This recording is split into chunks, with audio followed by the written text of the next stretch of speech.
कैसे हैं आप सभी। भोले बाबा के सभी प्यारे भक्तों को हर हर महादेव। दोस्तों, इस टाइम मैं आया हूँ केदारनाथ धाम में भगवान भोलेनाथ के दर्शन करने के लिए। श्री केदारनाथ बाबा के दर्शन करने के लिए लोग देश और विदेश से बड़ी संख्या में इस टाइम केदारनाथ धाम आ रहे हैं। तो दोस्तों, आज के इस खास वीडियो में मैं आपको केदारनाथ की यात्रा और दर्शन की संपूर्ण जानकारी बताने वाला हूं। अगर आप भी श्री केदारनाथ जी की यात्रा का प्लान बना रहे हैं तो ये वीडियो आपके लिए बहुत ही ज्यादा हेल्पफुल रहेगा। इस वीडियो में हम लोग जानेंगे कि आप यहाँ तक कैसे पहुँचेंगे, यहाँ पर रुकने के लिए आपको होटल कहाँ पर लेना चाहिए, यात्रा कैसे और कब शुरू करना अच्छा रहता है, रास्ते में खाने पीने की क्या व्यवस्था है, आपको रजिस्ट्रेशन कैसे करना रहेगा, इस पावन यात्रा को पूरा करने में कितना बजट लग सकता है और इस यात्रा से जुड़ी हर एक छोटी बड़ी जानकारी आपके साथ में शेयर करूंगा। तो एक बार इस वीडियो को पूरा जरूर देखें जिससे आपको कंप्लीट इन्फॉर्मेशन मिल सके। तो चलिए दोस्तों, आज मेरे साथ करिए श्री केदारनाथ जी की पावन यात्रा। तो चलिए शुरू से शुरू करते हैं। हम लोगों की यात्रा शुरू होती है ऋषिकेश से। आप ऋषिकेश से बस, sharing taxi, private car, tour package के माध्यम से आराम से सोनप्रयाग तक आ सकते हैं। सबसे पहले बात करते हैं बस की। बस आपको ऋषिकेश के सरकारी बस स्टैंड से मिल जाएगी। दोस्तों, आप अपने शहर से ऋषिकेश तक बाई ट्रेन बड़े आराम से आ सकते हैं। आप कोशिश करिए कि ऋषिकेश शाम 4 से 5 बजे तक आ जाइए और तुरंत ही सोनप्रयाग वाली बस की बुकिंग कर लीजिए, क्योंकि ज्यादा भीड़ भाड़ होने पर आपको सीट मिलना मुश्किल हो जाती है। इसलिए आप सबसे पहले अपनी सोनप्रयाग वाली बस की बुकिंग कर लीजिए। इस 205 किलोमीटर दूरी के लिए आपसे 500 रुपए का चार्ज करते हैं। बस आपको सुबह 3:30 बजे, 4 बजे, 4:30 बजे, 5 बजे और लास्ट बस आपको 8 बजे तक मिलती है। आप 4:30 बजे या 5 बजे वाली बस की बुकिंग करिए, जिससे आप आराम से सोनप्रयाग टाइम से पहुंच जाएं। अगर आप शेयरिंग टैक्सी से जाना चाहते हैं तो टैक्सी भी आपको बस स्टैंड के सामने से ही मिल जाती है। इसमें 1200 से 1500 रुपए का चार्ज करते हैं। वहीं आप अगर प्राइवेट टैक्सी करके जाना चाहते हैं, बस स्टैंड के पास में ही टैक्सी स्टैंड बना हुआ है जिसमें आपसे आने जाने का 12,000 रुपए चार्ज करते हैं। वहीं आप अगर सिर्फ सोनप्रयाग तक जाना ही चाहते हैं तो इसके लिए आपसे 6,000 से 7,000 रुपए लिए जाते हैं। वहीं दोस्तों, अगर आप टूर पैकेज के माध्यम से अपनी यात्रा को पूरा करना चाहते हैं तो टूर पैकेज वाले आपसे 18,000 से 22,000 रुपए तक का चार्ज करते हैं और इसमें 2 दिनों तक के लिए होटल भी इंक्लूड रहता है। आप चाहें तो टूर पैकेज से चले जाइए या आप चाहें तो बस के माध्यम से भी बहुत ही आराम से सोनप्रयाग तक पहुंच सकते हैं। अगर दोस्तों आप अपनी खुद की कार से यहां तक जाना चाहते हैं तो यहां तक के लिए ये भी एक अच्छा तरीका रहता है। और अगर आप इस यात्रा को बाइक या स्कूटी के माध्यम से पूरा करना चाहते हैं तो आपको ऋषिकेश बस स्टैंड के पास में बहुत से एजेंट वाले मिल जाएंगे। आप उनसे स्कूटी या बाइक रेंट पे ले सकते हैं। स्कूटी के रेंट की बात करें तो 800 से 1,000 रुपए पर डे के हिसाब से आपको स्कूटी मिल जाती है। पेट्रोल इसमें अलग से डलाना रहता है। वहीं दोस्तों, अगर आप बुलेट लेना चाहते हैं तो 1500 रुपए तक में आपको एक दिन के लिए बुलेट भी मिल जाएगी। आप अपने टूर प्लान के हिसाब से उतने दिनों के लिए बाइक रेंट पे ले सकते हैं। अगर आप हरिद्वार से यात्रा को शुरू करना चाहते हैं तो आप टूर पैकेज या ऑनलाइन बस की बुकिंग करके ही हरिद्वार से जा सकते हैं। बहुत से बस एजेंट ऑनलाइन बस की बुकिंग करते हैं जिसमें आपसे 900 से 1,000 रुपए का चार्ज करते हैं। लेकिन अगर आप सरकारी बस से यात्रा करना चाहते हैं तो आपको अपनी यात्रा को ऋषिकेश से ही शुरू करना चाहिए। दोस्तों, ऋषिकेश बस स्टैंड के सामने बहुत से होटल बने हुए हैं। आप यहाँ पर रुक सकते हैं। यहाँ पर होटल की रेट की बात करें तो 500 से स्टार्टिंग हो जाती है। 800 और 1,000 में आपको बहुत ही अच्छा सा 4 बेड का रूम मिल जाएगा। यहाँ पर रूम लेने से आप सुबह 4 बजे बहुत ही आराम से बस स्टैंड तक पहुँच सकते हैं। तो चलिए सुबह 4:30 बजे वाली बस से हम लोग अपनी यात्रा को शुरू करते हैं। करीब 2 घंटे की यात्रा करने के बाद में 70 किलोमीटर की दूरी पूरा करके अब हम लोग पहुंच चुके हैं देवप्रयाग। देवप्रयाग में आप पवित्र अलकनंदा और भागीरथी नदी का संगम देख सकते हैं। यहीं से माँ गंगा अपने रूप में आकर आगे की ओर बढ़ती हैं। फिर हम लोगों का अगला मेन स्टॉपेज आता है श्रीनगर। श्रीनगर में हम लोग कुछ देर रुकेंगे, यहाँ पर खाएंगे पिएंगे और फिर हम लोग बढ़ेंगे आगे। आगे हम लोग माता धारी देवी जी के दर्शन भी कर सकते हैं। अगर आप अपनी प्राइवेट कार से आ रहे हैं तो यहाँ पर रुक के माता धारी देवी जी के दर्शन जरूर करिए। आपको यहाँ पर दर्शन करके बहुत ही ज्यादा अच्छा लगेगा। फिर हम लोग आगे की यात्रा करते हुए रुद्रप्रयाग को पार करेंगे। फिर तिलवाड़ा, अगस्त्यमुनि, कुंड, गुप्तकाशी होते हुए हम लोग पहुँचेंगे फाटा और फिर कुछ ही घंटों की यात्रा करके हम लोग पहुँच जाएंगे सीतापुर। सीतापुर में ही बस स्टैंड बना हुआ है, यहीं पर बस आपको ड्रॉप कर देती है। फिर सीतापुर से सोनप्रयाग की दूरी मात्र 1 किलोमीटर रह जाती है, जिसे आप पैदल यात्रा करके पूरा कर सकते हैं। सीतापुर में पार्किंग भी बनी हुई है, अगर आप खुद की कार से आना चाहते हैं तो सीतापुर में अपनी गाड़ी को पार्क कर सकते हैं। दोस्तों सोनप्रयाग में भी मल्टी लेयर पार्किंग बनी हुई है, बहुत ज्यादा भीड़ होने पर जाम और हाउसफुल आपको मिलता है, तो आप कोशिश करिए कि सीतापुर में ही अपनी कार को पार्क कर दें। ऋषिकेश से करीब 7 से 8 घंटे का सफर पूरा करके अब हम लोग पहुंच चुके हैं सोनप्रयाग। चलिए अब हम लोग बात करते हैं कि हम लोगों को कहां पर रुकना चाहिए। आप सोनप्रयाग में अपना स्टे कर सकते हैं। सोनप्रयाग मार्केट में आपको बहुत से होटल मिल जाएंगे, लेकिन यहाँ पर होटल के रेट थोड़े से हाई रहते हैं। डबल बेड आपको 2500 रुपए, ट्रिपल बेड आपको 3000 रुपए और 4 बेडेड रूम की बात करें तो लगभग आपको 4000 से 4500 रुपए में मिलता है। वहीं दोस्तों अगर आप बजट टूर कर रहे हैं तो आप डोरमेट्री में भी रुक सकते हैं, मात्र 500 रुपए में आपको डोरमेट्री मिल जाएगी। यहीं पर आपको क्लॉक रूम की फैसिलिटी भी मिल जाती है। 100 रुपए में पर बैग आप 48 घंटे के लिए यहाँ पर रख सकते हैं। अगर आप चाहें तो सीतापुर में भी होटल ले सकते हैं, वहाँ भी होटल्स के रेट लगभग यही रहते हैं। दोस्तों अगर आप चाहें तो गौरीकुंड में भी स्टे कर सकते हैं, लेकिन गौरीकुंड में होटल्स की फैसिलिटी ज्यादा नहीं है। सोनप्रयाग में आपको होटल की फैसिलिटी ज्यादा मिलेंगी। सोनप्रयाग से गौरीकुंड की दूरी 6 किलोमीटर रहती है। आगे यहाँ तक कैसे पहुँचेंगे इसकी भी पूरी जानकारी आपको बताऊंगा। दोस्तों सोनप्रयाग में होटल लेने के बाद में रात में हम लोग अपने होटल में आराम करेंगे और सुबह 3 बजे सबसे पहले हम लोग लाइन में लग जाएंगे। और आप जितना लेट होते जाएंगे उतनी ही लंबी लाइन में आपको लगना रहेगा, तो आप कोशिश करिए कि सुबह 3 से 4 बजे उठकर लाइन में लग जाइए। दोस्तों सोनप्रयाग से गौरीकुंड तक बुलेरो चलती हैं, आप इस बुलेरो की हेल्प से गौरीकुंड तक पहुँच सकते हैं। इसमें आपको 50 रुपए पर पर्सन का चार्ज देना रहता है। अगर आप जल्दी लाइन में लग जाते हैं तो बहुत ही जल्दी आपको बुलेरो मिल जाएगी, वरना आपको 3 से 4 घंटे भी लग सकते हैं। बुलेरो की यात्रा करके आप आराम से गौरीकुंड तक पहुंच सकते हैं। दोस्तों आप सोनप्रयाग से गौरीकुंड तक घोड़े के माध्यम से भी जा सकते हैं। इस 5 किलोमीटर की दूरी के लिए आपसे 1000 रुपए का चार्ज करते हैं। वहीं आप सोनप्रयाग से डायरेक्ट केदारनाथ बेस कैंप तक अगर घोड़े से जाना चाहते हैं तो इसके लिए आपको 3200 रुपए का चार्ज देना रहता है। लेकिन दोस्तों जो लोग घोड़े से यात्रा करते हैं उसमें से 99% गौरीकुंड से ही लोग घोड़ा, खच्चर, पालकी या बास्केट के माध्यम से केदारनाथ तक जाते हैं। तो चलिए बुलेरो की यात्रा करके अब हम लोग पहुंच चुके हैं गौरीकुंड। गौरीकुंड से ही हम लोगों की 16 किलोमीटर की पैदल यात्रा शुरू होती है। गौरीकुंड में आप पवित्र कुंड में स्नान कर सकते हैं। यहाँ पर गौरी माता का प्राचीन मंदिर भी स्थापित है। आप यहाँ पर दर्शन करके अपनी इस पावन यात्रा को शुरू कर सकते हैं। गौरीकुंड मेन मार्केट को पार करते हुए 500 मीटर आगे चलने पर घोड़ा पड़ाव आता है। यहाँ से आप घोड़ा, खच्चर, पालकी, बास्केट लेकर केदारनाथ तक पहुँच सकते हैं। घोड़े वाले आपसे 2950 रुपए का चार्ज करते हैं, जो सरकारी रेट रहते हैं। इसकी आपको पर्ची भी दी जाती है। पालकी वाले आने जाने का 12 से 15 हजार रुपए तक चार्ज करते हैं। वहीं जाने जाने की बात करें करीब 7 से 8 हजार रुपए का चार्ज करते हैं। बास्केट में आपसे वेट के हिसाब से चार्ज करते हैं। बास्केट को यहाँ पर कंडी भी कहा जाता है। अगर आपका नॉर्मल वेट 50 से 60 किलो है तो इसमें आपसे 5000 से 6000 रुपए का चार्ज करते हैं। वहीं अगर आपका ज्यादा वजन है, आपके वजन के हिसाब से आपसे 7000, 8000 या 9000 रुपए तक लेते हैं। दोस्तों हम लोग इस पावन यात्रा को पैदल ही शुरू करेंगे। शानदार नज़ारे और प्यारे प्यारे झरनों को देखते हुए लगभग 4 किलोमीटर की पैदल यात्रा पूरा करके हम लोग आ चुके हैं अपने पहले बड़े स्टॉपेज जंगल चट्टी पर। दोस्तों यहाँ पर बहुत ही ज्यादा भीड़ भाड़ होती है। एक ही रास्ता है, उसी रास्ते से घोड़े, खच्चर, पालकी और बास्केट वाले भी चलते हैं। साथ ही साथ पैदल यात्री भी इसी रास्ता से यात्रा करते हैं। तो मेरी आपको यही एडवाइस रहेगी कि आप घोड़े, खच्चर से बचकर चलें, क्योंकि ये लोग सिर्फ खुद से मतलब रखते हैं। यात्रियों को क्या प्रॉब्लम हो रही है ये लोग उसका बिल्कुल भी ध्यान नहीं देते हैं। पैदल यात्रा करने के लिए आप डंडा या लाठी ले सकते हैं, जिससे आपको चलने में बहुत ही ज्यादा आराम मिलेगी। और यात्रा में आप कम से कम ही सामान ले जाएं, जितना जरूरी हो उसी सामान को आप ऊपर तक ले जाइए। अगर आपके पास में बहुत ज्यादा सामान होगा तो आप बहुत ही जल्दी थक जाएंगे। यहाँ पर कुछ खाने पीने के बाद में अब हम लोग चलेंगे आगे। लगभग पूरे रास्ते आपको खाने पीने की दुकानें मिलती हैं। जगह जगह पर आपको चाय, बिस्किट, नींबू पानी, मैगी, नमकीन और सभी तरह के नाश्ते मिलते हैं। चाय आपको 30 रुपए में मिलती है, पानी की बोतल 50 रुपए, नींबू पानी 30 रुपए, मैगी आपको 50 रुपए में मिलती है। वहीं खीरा आप 20 से 30 रुपए में ले सकते हैं।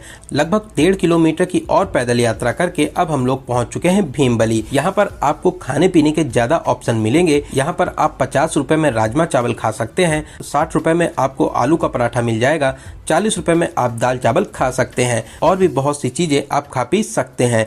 दोस्तों आप रुकते रुकाते हुए ही चलें, नहीं तो आपको सांस लेने में थोड़ी सी प्रॉब्लम हो सकती है। जगह जगह पर नींबू पानी जरूर पिएं, इससे आपको बहुत ही ज्यादा एनर्जी मिलेगी। दोस्तों बात करें चढ़ाई की तो चढ़ाई तो ज्यादा है। भीमबली के बाद में आपको और भी ज्यादा चढ़ाई देखने को मिलती है। भीमबली के आगे रामबाड़ा पड़ता है।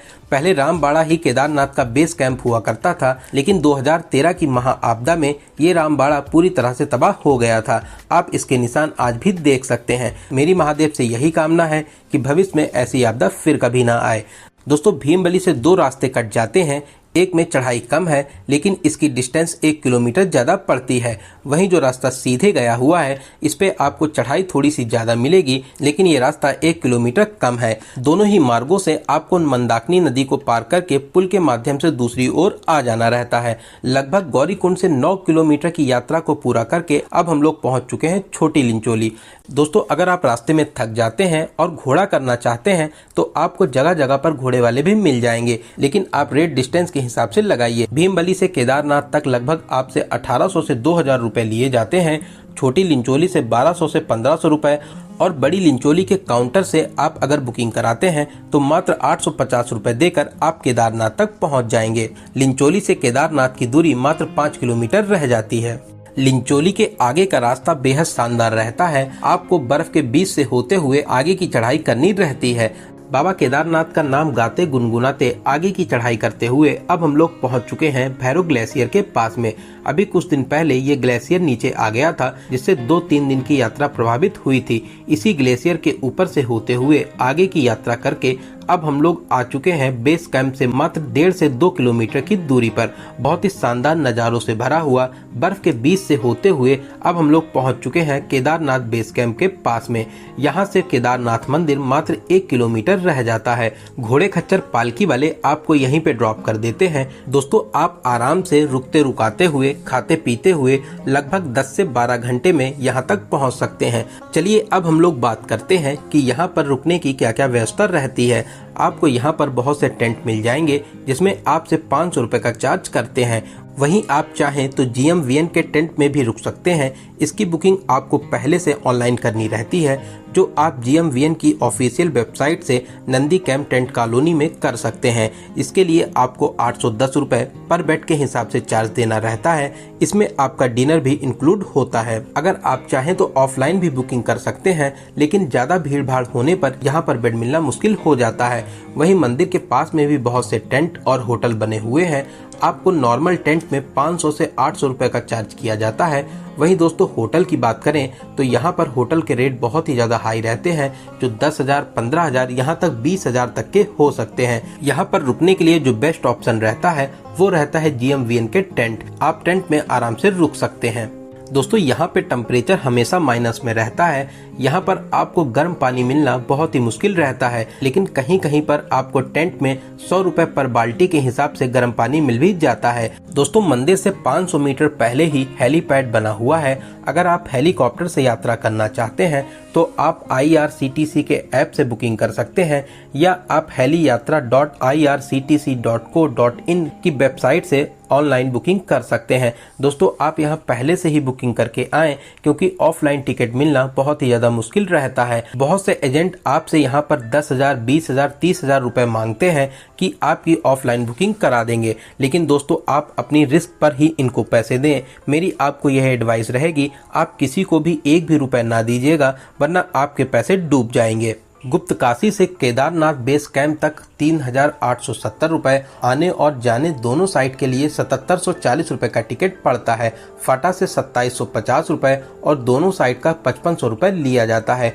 सिरसी से एक साइड का 2,469 रुपए और दोनों साइड का 5,498 रुपए का टिकट लगता है। दोस्तों आप अपनी यात्रा के हिसाब से स्लॉट बुक कर सकते हैं। मेरी आपको यह एडवाइस रहेगी कि आप ऑनलाइन ही टिकट बुक करके आए, वरना आपको यहाँ पर बहुत ही ज्यादा प्रॉब्लम मिलेगी। दोस्तों एक प्यारा सा टेंट लेके आप अपना उसमें सामान रख दीजिए। अगर आप चाहें तो शाम को मंदिर पर होने वाली आरती में भी शामिल हो सकते हैं। दोस्तों रात में अपने टेंट में आराम करेंगे। सुबह जितना जल्दी हो सकेगा उतना जल्दी उठकर 3 बजे, 4 बजे या 5 बजे लाइन में लग जाएंगे। दोस्तों आप जितना जल्दी लाइन में लगेंगे उतना ही आराम और जल्दी आपको दर्शन करने को मिलेंगे। तो चलिए दोस्तों अब हम लोग लगेंगे लाइन में। दूर से ही बाबा केदारनाथ का प्यारा सा मंदिर दिखाई देता है, जिसको देखकर आपको बहुत ही ज्यादा शांति और सुकून मिलेगा। दोस्तों अगर सच में कहीं पर स्वर्ग है तो बस यही है। आपको लगेगा कि आप सच में स्वर्ग में इस समय मौजूद है। दोस्तों बहुत ही प्यारा स्थान है। आप बहुत ही जल्दी प्लानिंग बनाकर यहाँ पर दर्शन करने जरूर आइए। लाइन में लगकर आगे बढ़ेंगे। हर हर महादेव का जाप करते हुए मंदिर में प्रवेश करेंगे, बाबा जी के दर्शन करेंगे। दोस्तों आप बहुत ही ज्यादा किस्मत वाले हैं जो भोलेनाथ ने आपको अपने स्थान पर बुलाया है। महादेव आपकी सभी मनोकामनाओं को जरूर पूरा करेंगे। दोस्तों कमेंट बॉक्स में हर हर महादेव जय श्री केदारनाथ जरूर लिखें। मंदिर में दर्शन करने के बाद में मंदिर के पीछे भीमशिला के दर्शन जरूर करें। महा आपदा आने पर ये विशाल पत्थर मंदिर के पीछे आकर रुक गया था। इस पत्थर की वजह से बाढ़ का पानी 2 दिशाओं में बट गया था। मंदिर को जरा सा भी नुकसान नहीं हुआ, लेकिन ये मंदिर के आसपास जितने भी होटल और मार्केट बनी थी सब कुछ तबाह हो गई। आप इसी से भगवान के होने का अंदाजा लगा सकते हैं। मंदिर को जरा सा भी नुकसान नहीं हुआ, लेकिन मंदिर के आसपास जितना कुछ था वो सब ताश के पत्तों की तरह बह गया। दोस्तों आप इस भीमशिला के दर्शन जरूर करें।